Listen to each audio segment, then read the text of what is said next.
pissing out of your arse, that's an adventure. I think there are 3 superpowers that you can develop that will help you have a successful and happy time as a media composer. I'll take you through those in a moment, but first, there's some interesting folk on the internet, namely a forum, that often speak of how much Spitfire audio releases. And my response often is, so you want less choice? One of the things that Spitfire was all about when we kicked off was giving people sounds that other people didn't have. Obviously, naturally, with a kind of open retail-based company, we can't restrict what people use, and I guess other than just pricing people out of the market. But what we can do is just provide enough different things that everyone's using different things. I think I use maybe 6 of Spitfire's libraries time and time again as workhorses, and then I have favourites and I move on. And I'm really glad of that because they bring a new lease of energy into my work. The only problem is hosting such a choice. This has taken us 5 years, built from scratch, in-house, by an amazing team, helmed by a chap called James, who was basically Spitfire number 3. He's a music editor originally, and he was better at the internet, a lot better than me. And also the sales team headed up by Harriet. So congratulations for them. The all-new Spitfire website. Have a look at this. Isn't that just a peach? But the thing that I think a lot of you will be really glad about is not only do we break stuff down, it's just so much easier to browse. Just stunning. And then price. And then we've got titles. So you can really get to what you want when you know what you're looking for, but also browsing is much more of a pleasurable experience. Something I'm asking for is actually most popular. I think would be really useful for people too. So let's have a look at the Albion Solstice page. Just really easy to get to the stuff that you want. No, I'm just utterly proud of it. It's a much better, more stimulating representation, less wordy, which I'm very happy about.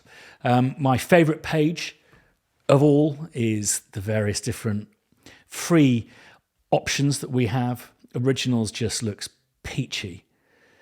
The ever-growing, very affordable range. You can click through to Composer Magazine. And then this, I don't know if you're aware of this resource. Here are some...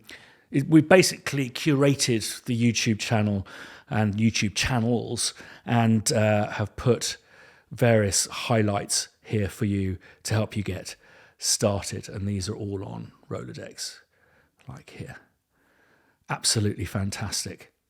Oh, and look, offers. It's very interesting, actually. I was recently going through some old samples that I hadn't visited for a long time, and I found the session which stimulated the idea for Tundra and all of the quiet libraries that we do. Anyway, that's the new site. Have a little visit. Congratulations again to the Spitfire team. It's been an absolute slog, and I just think that it's an environment that's so much more friendly and is a kicking off point to us really making Spitfire into a community, not dissimilar to the one that surrounds Piano Book and the things that we've learnt there. So the 3 superpowers, I think that, and these can be developed, they're not innate. I don't think it's about musicality, and I don't think just working your fucking socks off is either. For me, it's much more about a war of attrition. It's about pacing yourself. The reason why so few people get to the top is simply because everyone else gives up. So for me, the first superpower is tenacity. Professor Brian Cox described it so eloquently. In the case of intellectual tenacity, he said it is an unwillingness to bear a superficial understanding of something. I think in our field, it's this need to get better at something and to keep doing it.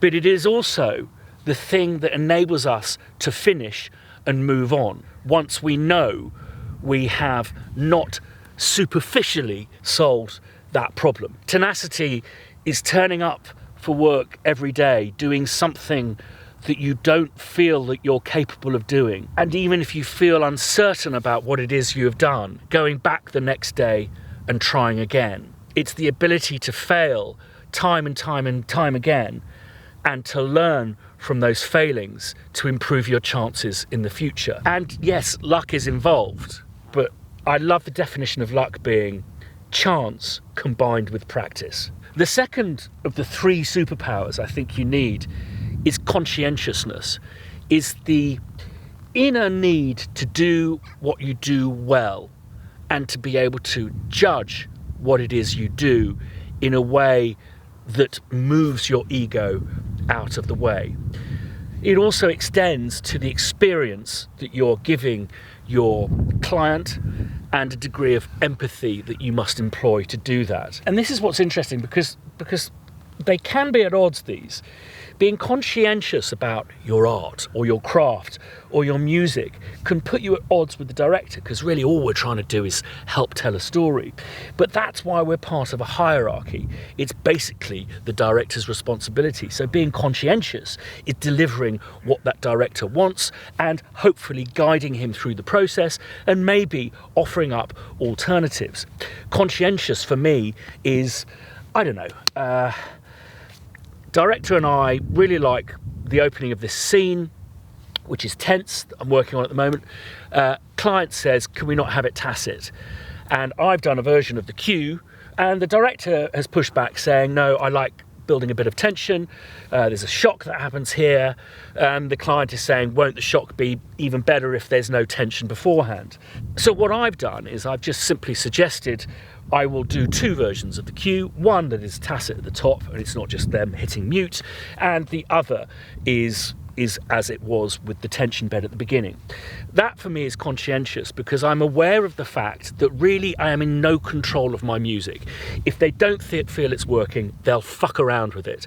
And I don't like a cue just simply being muted. So I'm being conscientious by accepting that they may want it their way and not the way that myself and the director thinks it should be. If you think of yourself as an artist and a business, that conscientiousness is going to be a conflict of interest, because really you want to be a successful business. And if you've worked on a film that's utter shit and terrible decisions have been made and terrible notes have been given, you're never going to be responsible for that, because that's not where you are in the hierarchy.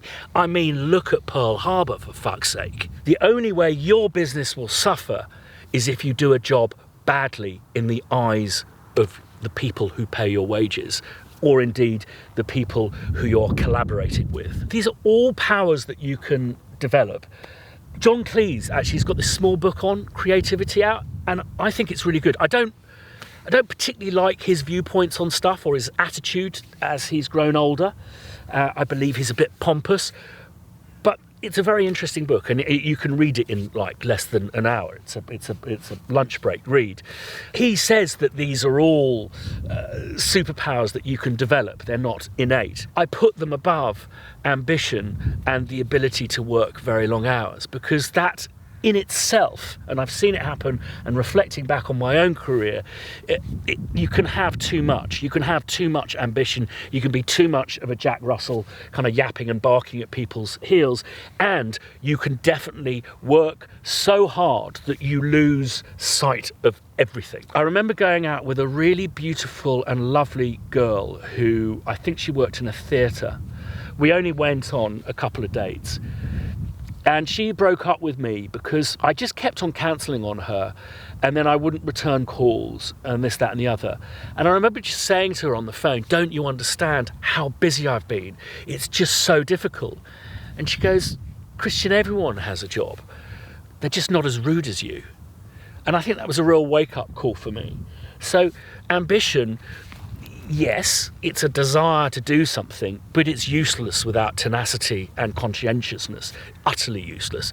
I mean, you see it so often on things like The X Factor or Pop Idol, where people just go, this is something I've dreamt of doing since I was 5. And you kind of go, well, haven't you thought about getting good at it? It doesn't matter if it's your ambition, if you don't put the mechanics in place to make it a reality. It just becomes a whim. So the third superpower doesn't come naturally to me at all.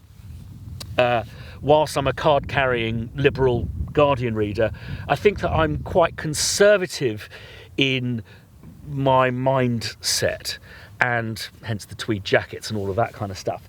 And therefore, being adventurous is something that I've had to develop, and it is something that you can develop. Now, being adventurous is... The word adventurous has been kind of nicked by the literary tradition as something that's fun. But I always point to the opening sequence of Raiders of the Lost Ark. Does Harrison Ford look like he's having fun? Adventures are a fucking nightmare, but they're useful because we learn so much about ourselves and what is important in life. I've just come back from an adventure, and it was walking the West Highland Way. And whilst there were moments of euphoria and scenic beauty, it was also hellish at points. There was a point where I was covered in clegs and just literally dripping in blood. Clegs are kind of like horseflies. There are points at which your feet felt like they were made of concrete, and your hands were swollen, so your wedding ring looked like a bottom. Was it fun? No, it wasn't. But it simplified life down to 3 very simple wants, and that was pint, food, shelter, and you improve as a person. But where being adventurous for us is concerned is being able to explore and take our profession on. We are standing on the shoulders of giants. If we just keep on reinventing what they've already done, we're not moving our profession on. And those who do succeed. I remember when my dad got ill with cancer about 20 years ago. I remember my family went into this kind of mourning mode, and I couldn't respond in that way. And I said, it's just one of life's horrible adventures. And I remember my family said, well, it's not a fucking fun adventure. And I went, yeah, but adventures aren't fun. You know, this idea when people go traveling around the world for a year, that it's about taking E and kind of partying on beaches and fucking up the local environments. That's not an adventure. Really understanding the squalor and making do that most of the world has to do, you know, pissing out of your arse, that's an adventure. So in conclusion, I think it is definitely worth taking advantage of your youth to put in a few hours here and there, do some long stints in studios, all of that kind of stuff. I'm not saying you should become that successful composer who just clocks off at 5. You've got to muck in. But I think you have to accept that if you're going to have a life, that you're going to have to work out how to spend less time fiddling about. And you do that by being tenacious, conscientious, and adventurous. Because the spirit of adventure and the fear that it evokes, your survival instinct will carry you forward, as opposed to some map of a well-trodden path. Congratulations again to the Spitfire web engineering and sales team. Do go and enjoy the site, and let me know in the comments down below what you think about what I've said here today, what you think the superpowers are, and yeah, just kind of, as always, tech vlog, bloke standing on a hill. Why? Because the place we do our best work is not in front of a fucking computer. Thanks as always for watching. I've got a backlog of really amazing films coming up, but they're all quite complicated, and I'm busy at the moment. So do subscribe if you haven't done this. Some stuff coming down the line which I think you'll find really fascinating. Ding that bell to be notified the next time I put a video up.